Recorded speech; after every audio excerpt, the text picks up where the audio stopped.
Punnayurkulam AEO നാക്കോല road നിർമ്മാണ പ്രവൃത്തി നടക്കുന്നതിനാൽ മെയ് 2 മുതൽ വാഹന ഗതാഗതം നിരോധിക്കുന്നതായി അധികൃതർ അറിയിച്ചു. നവീകരണം കഴിയുന്നതോടെ നാട്ടുകാരുടെ ഏറെ നാളത്തെ കാത്തിരിപ്പിനാണ് അറുതിയാവുന്നത്. 1,12 ലക്ഷം രൂപ ഉപയോഗിച്ചാണ് റോഡ് നവീകരണം നടത്തുന്നത്. മാസങ്ങൾക്ക് മുൻപ് റോഡ് നവീകരണം ആരംഭിച്ചെങ്കിലും മെല്ലെപ്പോക്ക് നയമാണ് സ്വീകരിച്ചിരുന്നത്. ഇതിനെതിരെ നാട്ടുകാരുടെ പ്രതിഷേധം ശക്തമായിരുന്നു. ഏറെക്കാലമായി പുന്നയൂർകുളം AEO നാക്കോല റോഡ് തകർന്ന് കുണ്ടും കുഴിയുമായി കാൽനടയാത്ര പോലും ദുഷ്കരമായ അവസ്ഥയിലാണ്. നൂറുകണക്കിന് വാഹനങ്ങളും ആയിരക്കണക്കിന് യാത്രക്കാരുമാണ് നിത്യവും ഇതിലൂടെ ദുരിതയാത്ര ചെയ്തിരുന്നത്.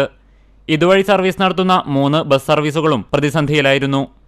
റോഡിന്റെ ശോചനീയാവസ്ഥ കാരണം ഇരുചക്രവാഹനങ്ങൾ കുഴിയിൽ വീണ് അപകടത്തിൽപ്പെടുന്നത് പതിവായിരുന്നു. റോഡ് പൊട്ടിപ്പൊളിഞ്ഞ് കുഴികൾ നിറഞ്ഞതോടെ ടാക്സി വാഹനങ്ങൾ ഈ റോഡിലൂടെ വരാൻ മടിക്കുകയാണ്. ജല അതോറിറ്റി കുടിവെള്ള പൈപ്പ് സ്ഥാപിക്കാൻ റോഡ് കുറുകെ 24ഓളം സ്ഥലങ്ങളിലാണ് പൊളിച്ചിട്ടുള്ളത്.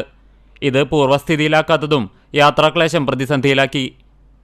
റോഡ് നവീകരണത്തിന്റെ ഭാഗമായി മാസങ്ങൾക്ക് മുൻപ് ഇവിടങ്ങളിലുണ്ടാക്കിയ 2 കൽവേർട്ടും റോഡിന് 2 അടി ഉയരത്തിൽ നിൽക്കുകയും ഇരു സൈഡുകളിലും വലിയ കല്ലുകൾ ഇളകിക്കിടക്കുന്നതും യാത്രക്കാർക്ക് വളരെയധികം ബുദ്ധിമുട്ടാണ് ഉണ്ടാക്കിയിരിക്കുന്നത്. പൂർണ്ണമായും പൊട്ടിപ്പൊളിഞ്ഞ റോഡ് BMBC നിലവാരത്തിൽ റീടാർ ചെയ്യുന്നതിന് 3 വർഷം മുമ്പ് റർബൻ മിഷൻ പദ്ധതി പ്രകാരമാണ് തുക അനുവദിച്ചത്. മഴക്കാലത്ത് വെള്ളക്കെട്ടുണ്ടാകുന്ന 2 സ്ഥലങ്ങളിൽ കൾവേർട്ട്, അതിന് സമീപം ഭിത്തിയോടുകൂടിയ കാന, 230 മീറ്റർ നീളത്തിൽ ടാറിംഗ് പ്രവൃത്തി എന്നിവയ്ക്ക് വേണ്ടിയാണ് 1 കോടി രൂപ അനുവദിച്ചിരുന്നത്. എന്നാൽ പിന്നീട് എസ്റ്റിമേറ്റ് തുകയിൽ മാറ്റം വരുത്തിയാണ് നിലവിൽ പ്രവർത്തികൾ ആരംഭിക്കുന്നത്. ഇതിന്റെ ഭാഗമായി മെയ് 2 മുതൽ 1 മാസ കാലയളവിൽ റോഡ് ഗതാഗതം നിരോധിക്കുമെന്ന് അസിസ്റ്റന്റ് എഞ്ചിനീയർ പത്രക്കുറിപ്പിലൂടെ അറിയിച്ചു. CCTV news, Punnayurkulam.